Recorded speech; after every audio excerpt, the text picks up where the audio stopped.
In today's news, we see effective May 15th, travelers coming into the British Virgin Islands will now only need to quarantine for 12 to 24 hours, plus no quarantine for our day trippers, and our crowd gatherings now increased to 200. In addition to that, of course, we look at the local farmers, Jovan and farmers, fishers and farmers, to be honored in a week of activities. We sit down with the Director of Agriculture and Fisheries, Mr. Theodore James, and Virgin Atlantic. They begin a trial of IATA Travel Pass app with Barbados flights. All this and so much more when 284 News returns. The win! What in the hell? I'm freaking out! Jumping is about these people. It's always a pleasure coming to you live and direct from the What's poppin', what's really good? Davis has won it for the Lakers!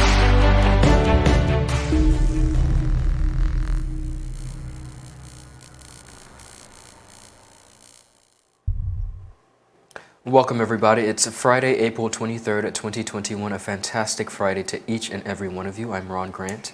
And my name is Javon Wilson. So happy to be winding down our news week with you, of course, with your daily dose of local, regional, as well as international content. Now, the government of the day is definitely scoring some cool points today after a big announcement. Game-changing news for the BVI's tourism industry. Now, the highly debated quarantine time has been drastically reduced to now 12 to 24 hours.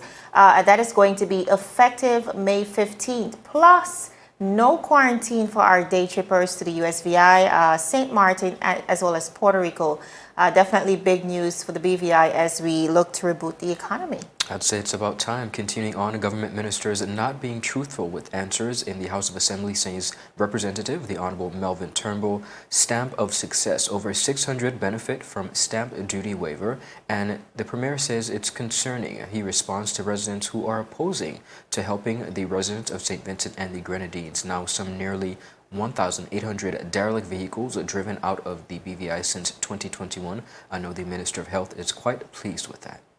Absolutely. Viewers, as we jump into today's newscast, fully vaccinated travelers coming into the British Virgin Islands will only be required to quarantine for 12 to 24 hours, according to new cabinet decisions.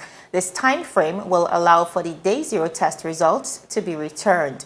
Now, according to the minister, this will definitely be a game changer for the British Virgin Islands. Listen in. Cabinet has agreed to make changes to the existing border requirements. There are two main changes, of which is noteworthy.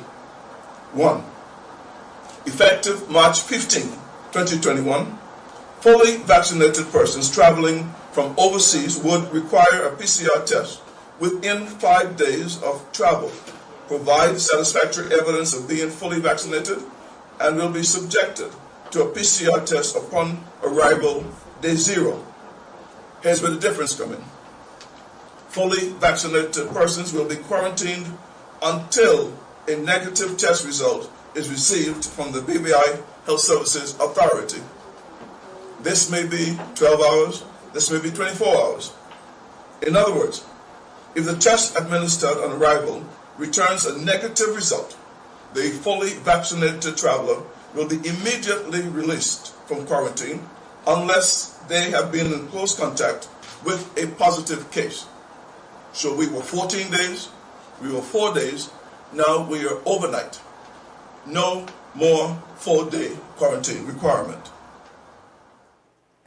Now, viewers, as you heard Honorable Minister, the Honorable Minister say it's now going to be down to 24 hours. Now, according to Minister Malone, a person is deemed to be fully vaccinated against COVID-19 2 weeks after they would have received both doses of an approved 2-dose vaccine, such as the AstraZeneca, Pfizer, or Moderna, or the one single-shot dose vaccine of Johnson & Johnson's. Now, the Minister of Health also announced reduced quarantine measures for our day trippers to the USVI, St. Martin, as well as Puerto Rico. Listen in. Cabinet also decided that effective May 15th, 2021, fully vaccinated persons who have been present in the British Virgin Islands for a period of more than 14 consecutive days and travel to the United States Virgin Islands, to St. Martin, or Puerto Rico for a period of no longer than 24 hours are exempt from quarantine and the COVID-19 test upon re-entering the territory. However, day trippers to these neighboring jurisdictions will be required to take a PCR test 7 days after returning to the territory. Now, as it relates to crowd gatherings, Cabinet also increased that to 200. And I know this is a big deal for wider BVI in general. So if you missed that, let's hear what the minister had to say. In respect of restrictions on the assembly of persons, the Public Health Order 2021 comes into effect today and provides the following. Gathering among vulnerable persons not to exceed 5 persons, as certified by the Chief Environmental Health Officer. All other gatherings are limited to 1 person per 64 square feet and shall not exceed 200 persons. This is now up from 75 at any given time. This is except for faith-based services, graduations, ceremonies, wedding ceremonies, or funerals, which shall not exceed 250 persons. That is up from 100. Now, viewers, citing that increased gatherings also mean increased risk for community transmission of COVID-19, the minister implored residents to take the vaccine. He said, and I quote, "Again, I emphasize that vaccination is the best defense against the risk of severe COVID-19 symptoms and death. As a caring and responsible government, we have taken extensive measures and made significant investments to safeguard the health and well-being of the people of the Virgin Islands against the threat of this deadly virus."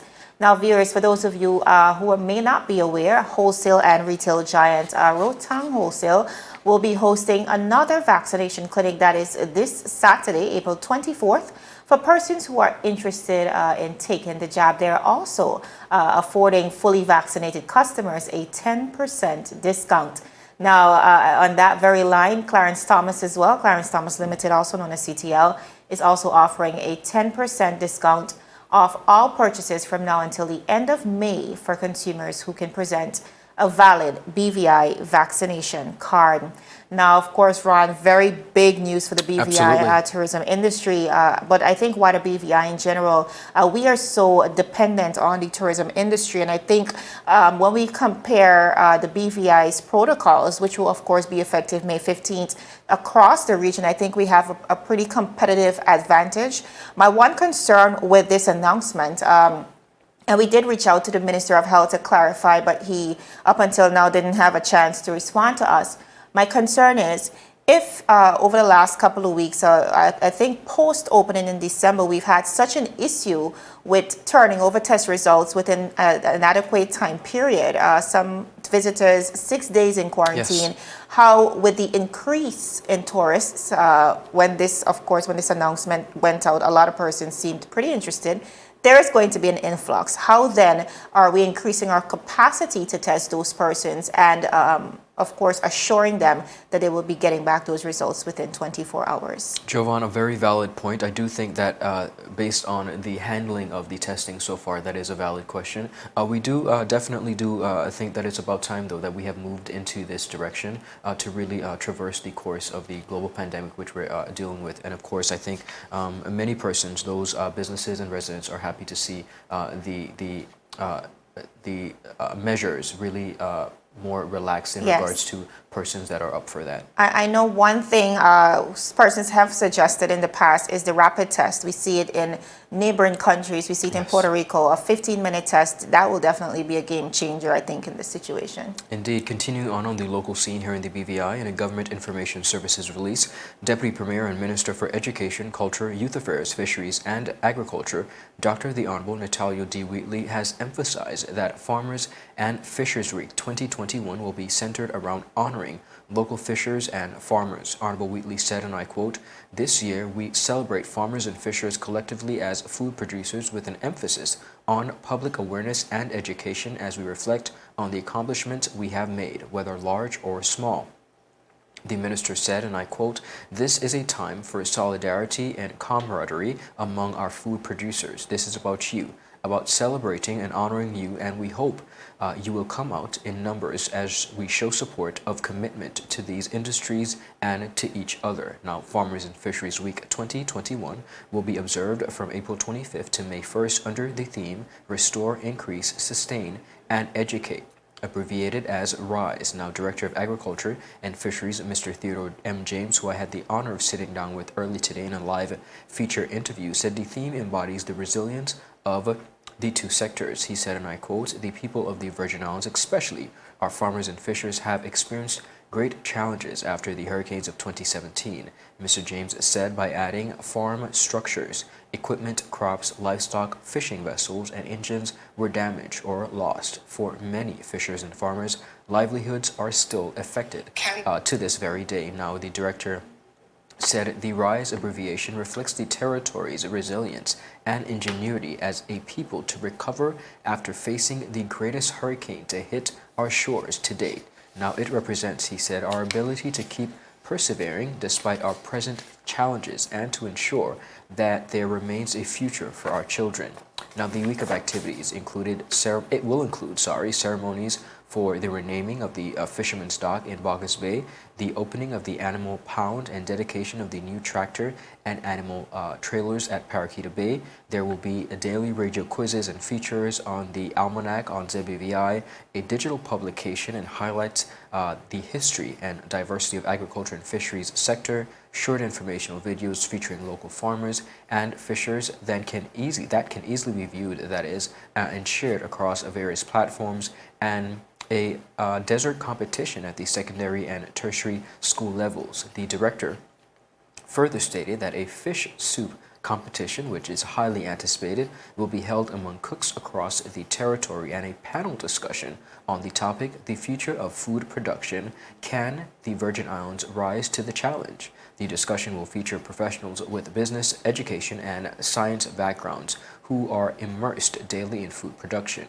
The department will also showcase highlights from work carried out in the school gardens across the territory and host an open house to enable the community to learn more about its work. The week will culminate with a grand Farmers and Fishers Market Day open to the general public on the grounds of the Parakeeta Bay Center on Saturday, May 1st. Jovan, we are happy to see that since actually 2015, we're accustomed of calling Agri-Fair, Agriculture Week. In 2019, it was merged Fishers and Farmers. And since 2019, this will be the first time since we're holding such an event. Of course, it's on a scaled down event based on the protocols and of course all that's taking place, but for persons who may not have had an opportunity to get that interview with myself and the Director of Agriculture and Fisheries, Mr. Theodore James, you can view it where he really speaks to a lot of the struggles that are faced with the department and the residents who are in that area, and really just encouraging persons to support. And we also touched on food productivity, which is a very, very important topic, and I think many of us we neglect to understand the importance and the significance of it, but he definitely touches on that in our interview. I think COVID-19 brought to light, not just here in the BVI, across the region and the world, the importance of food security. So I do believe these type of conversations, just the mere fact that we'll be celebrating for an entire week, speaks to the fact that I think it will essentially open the appetite of persons in the BVI. A lot of persons have said, we have outgrown the possibility of reviving the agricultural industry. But when you consider situations like this pandemic where food has essentially been shut off, or importation of food has been shut off from certain parts of the world, it really brings to the forefront the importance of us buying into the conversation of organic and locally grown food. So I'm really happy to see this, and I think the extensive lineup of activities really speaks to how dynamic and exciting it's going to be. So lots to look forward to. I agree. Viewers, still ahead, gun violence in the BVI. The BVI Christian Council pens an open letter, and the Virgin Islands Atlantic begins trial of a cutting-edge COVID-19 app on its first trial flight back to Barbados. All this and so much more after a word from our sponsors. You're watching 284 News.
viewers, welcome back. Thanks for sticking with us. You're watching 284 News out of Tortola in the beautiful British Virgin Islands.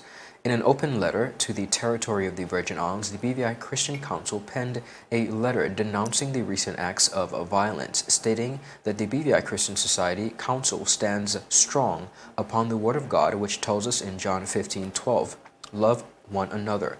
That was a quote, obviously. The letter read, and I continue by saying, quite recently, there has been an increase in gun violence here in the territory of the Virgin Islands. This is heartless, senseless, and is slowly becoming a national disgrace to our beautiful Virgin Islands, where we should be maintaining BVI love. The BVI Christian Council sends condolences to the families of the victim who lost their loved one to gun violence last Sunday, April 18, 2021. May they find comfort and strength in this time of bereavement. Now, we also, as the watchdog, they said, and I put a pin in that, Jovan, the watchdog of our territory and the conscience of the community, condemn in the strongest way possible all forms of violence and barbaric acts, which is really becoming a mental health crisis, and this therefore demands a proactive effort to address root causes. Our plea to the citizens of these beautiful Virgin Islands is to stop the crime and turn to God. We pray that Almighty God brings healing to our land, and we call upon the righteous intercessors to arise and pray and fast for our land. May the God of all peace, they concluded, rule over these beautiful British Virgin Islands. A letter, again, an open letter penned to the residents of the territory of the Virgin Islands from the BVI Christian Council in regards to their take. Jovan, I have some feelings with this, and I'm going to make it very clear. We have a lot of organizations in our territory, in the territory of the Virgin Islands, who I find are they're literally non-existent. They're not functioning, and I think that it's important for us to really re-emphasize, re-evaluate our purpose as organizations throughout this territory. Are we going to continue to be organizations who literally just want a voice when we think it's fit?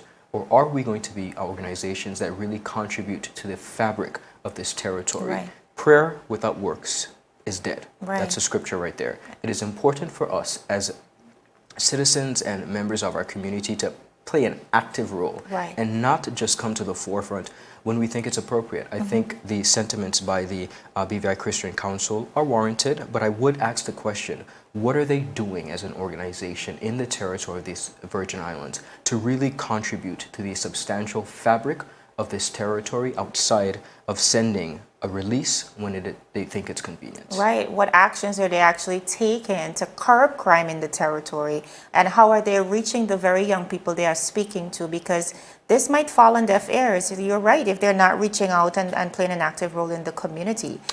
So, I think we have to, when we keep saying this on the newscast, Ron, day in and day out, we all have to really take responsibility for what's happening, because in more ways than one, we have collectively condoned what is happening. And now casting blame to the police, casting blame to the young people, it's unnecessary. We have to be more responsible. But denouncing it is one thing, but what are you doing actively? And I think that's very important.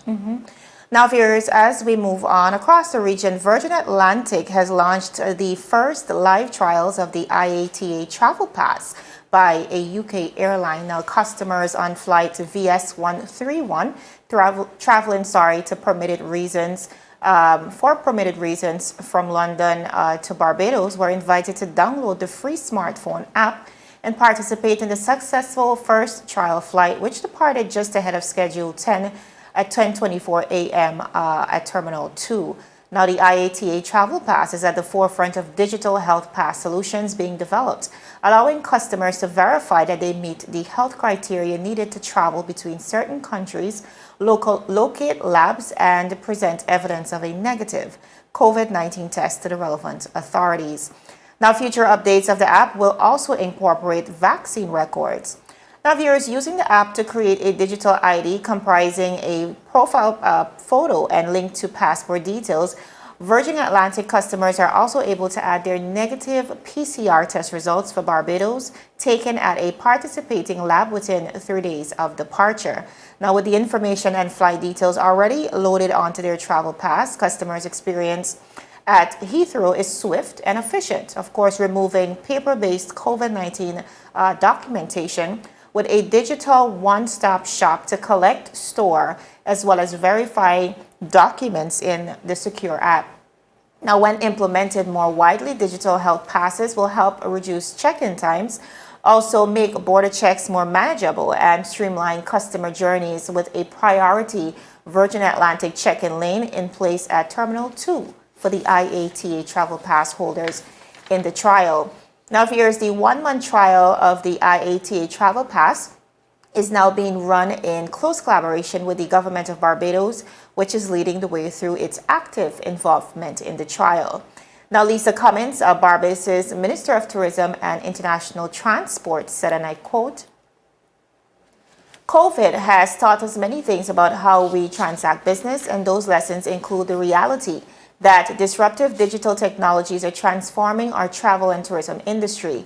We have to embrace technology that not only deals with the integration of travel and public health priorities, but we also have to transform the entire travel experience and or airport experiences." She continued, "The IATA Travel Pass and its globalization based on the important integration of the Telematics platform, in our view, represents an important plank in COVID-19 travel transformation. The pass treats to our dual imperatives of clear, transparent, as well as unambiguous travel protocols and investment in boosting travel and local confidence," end of quote. Now, viewers, we do see governments around the world currently considering the travel pass to support the restart of international travel at scale. Virgin Atlantic continues to engage with the UK government to enable the trial to expand and, of course, to accommodate customers arriving at the UK border on Barbados, the Barbados Heathrow flights. Now, Cornel Coster, the Chief Customer and Operating Officer at Virgin Atlantic, said, and I quote, "Our innovative trial with the IATA Travel Pass and the government of Barbados supports a smooth and streamlined experience, helping our customers to fly safely and well, and of course, navigate new travel requirements from the palm of their hands. When the international travel restarts at scale, rapid, affordable testing and effective digital proof of COVID-19 credentials based on global common standards will make journeys easier and provide greater confidence to book. We urge the UK government to confirm that our customers can use digital apps and that these will be accepted at the UK border. The current paper-only processes will not be viable as customer numbers increase," end of quote. Now, Ron, I think this is certainly big news for not just technology, but how we choose to adapt not only to this pandemic, but prepare ourselves for what the new normal will look like. A lot of persons have said, we cannot wait to return to the old days. But will we? Right, but we're not returning to those old days, guys. This is definitely a new wave that we have to learn to adapt to, and utilizing technology is certainly the way to go. One of the things we have heard over the trajectory of the last year is the fact that we need to encourage paperless transactions. That includes cash as well. And now we're seeing that the COVID-19 documentation, those results will now be incorporated into this app as well. So a game changer. Yes, and it's a step in the right direction. Here in the local scene, the leader of Her Majesty's Loyal Opposition, along with opposition member, the Honorable Mark Vanterpool, received what they say their second doses of the AstraZeneca vaccine on April 22nd. Now, the leader of the opposition expressed that he said it is critical to receive the second dose of the vaccine to ensure its effectiveness. Getting both doses of the vaccine maximizes your ability to receive full immunity from the vaccine. Conversely, receiving one only dose does not afford you the full protection and does not give you the full effectiveness of the vaccine. Now, noting the global shortage on vaccinations, Honorable Vanterpool encouraged persons to not let the vaccines go to waste and to utilize all the donations that have been received here in the territory of the Virgin Islands by saying, and I quote, "Vaccine supplies are becoming limited. Therefore, those vaccines that have 2 doses, it is very important to get both doses for the best protection against the COVID-19 disease," Honorable Vanterpool said. Now, while expressing his support for vaccination, the opposition leader said he recognizes that while vaccinations is not a silver bullet, it is the best shot at really stepping and stopping the spread, of COVID-19. Honorable Penn reiterated that vaccination is important and is only one of many tools to fight COVID-19 and rebound from the pandemic, adding vaccination takes us one step closer to being able to live and work with COVID-19. Honorable Penn urged residents in the territory to do their part to protect themselves and others by getting the vaccine and ensure the second dose is taken on schedule. Doing so will help, he says, save lives and get us closer to the herd immunity needing to stop the spread of COVID-19. Here we see two of our opposition members, particularly from the National Democratic Party, really coming forward and saying and supporting once again the vaccination process, both the Honorable Mark Vanterpool and Leader of the Opposition, the Honorable Marlon A. Penn. We also saw today as well the Governor of the Virgin Islands of His Excellency John Rankins, as well as the Premier. Yes. I'm sorry, was it the Premier? The Minister of Health and Social Development, Honorable Carvin Malone, his wife. So all those essentially who would have taken their first jab. Yes, they're now up for their second and yes, absolutely. Quite a number of persons. So definitely moving forward, and I think setting a precedence. And important. Ron, very important as the expiration dates on those vaccines approaches, and we really have to take into consideration whether we want to take advantage of that, or like the Premier said, if not, it will have to be shipped off to other countries who may be in need. Yeah, absolutely. We're also looking at the St. Vincent volcano, the La Soufriere, the National Emergency Management Organization of St. Vincent and the Grenadines is on a vigorous monitoring after another explosive eruption at the La Soufriere volcano happened on Thursday. Now, according to a shared post by the NEMO SVG Facebook page, the gigantic plume of ash from the explosion reached the 8-kilometer mark into the atmosphere after the volcano erupted at 11:08 a.m. in the Caribbean. Jovan, they've said that the explosions can happen without warning during the ongoing eruption, and most of the material, they say, seem to be going out towards the Caribbean Sea. Yes. The South and neighboring islands will not be affected. They say, continue to monitor and will, of course, update accordingly. Our thoughts, our prayers are with the residents of St. Vincent and the Grenadines, of course, as they continue to really monitor this very unfortunate natural disaster. Absolutely. I'm so happy to see that their airport is actually reopening this Saturday. That is the Argyle International Airport. Again, delayed, of course, it was closed since April 9th when the eruptions began. But I think this is incredible news considering the substantial help that needs to get to. And when we speak about help, we're not just speaking about the persons who need to, the items that are needed, but we're also speaking about essential persons who will need to fly into that country to grant help, assistance. Yes, and help with the rehabilitation efforts and so on. So this is a big move of viewers. Again, making a special appeal to you to reach out to the relevant authorities locally. Some persons are contributing to the Royal Virgin Islands Police Force. Delta, there are so many avenues for you to contribute to St. Vincent and the Grenadines, and we cannot express how much they are needing your assistance at this point. So whatever you can do is certainly welcomed. I think that brings us down to the end of our news week, but you can be sure to check us out over the weekend via our website. That is 284media.com. We're also on Facebook at 284media. And if you're an Instagrammer like me, and of course, Twitter. You have Twitter fingers, we are there at 284BVI. But for now, my name is Javon Wilson. And I'm Ron Grant. It's always a pleasure bringing you our local, regional, and of course, international content. Thank you so much for tuning in. Have a happy Friday and a good rest of the weekend. Bye-bye.